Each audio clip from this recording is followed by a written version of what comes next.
شي قريب كوفيشي رنده بشي قريب الشهفز زوز كزوز مني رنده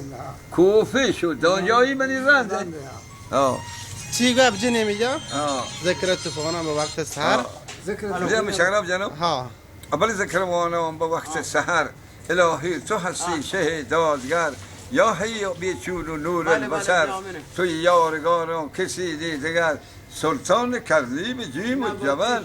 سر سرور ولاد زفر عدل میزان تو بر حق شهر کریمانه سازد تو از بدوتر کهر تو باد است و رحمت مطر دلان بهر دوستان نسوزد جگر و حق دعای کبیر البشر یا غوث ایاز شمس القمر رسول محمد توی تاج سر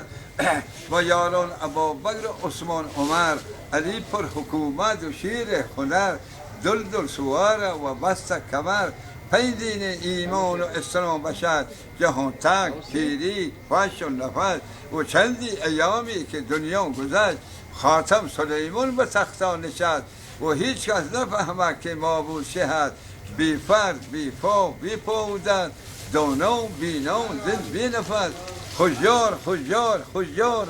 زنه مچاری بری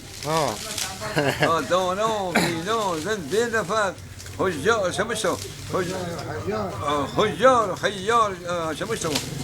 من دوستی کلام شمشت زنه خوشیار رب العالمین من جمع کن من زین شکل بینا شمشتگم زنه خوشیار چی شمشت خوشیار خیار زند بی نفس شمشتم دریای ظلمان و گاب و سمک همه جا اگیره خواز در خواز یا وحدانی ودود و وحد روز قیامت بلرزد جسد محمد شفاگو به حالا رسد امام جایی ها داده چند سیار جوری دیگه جاییست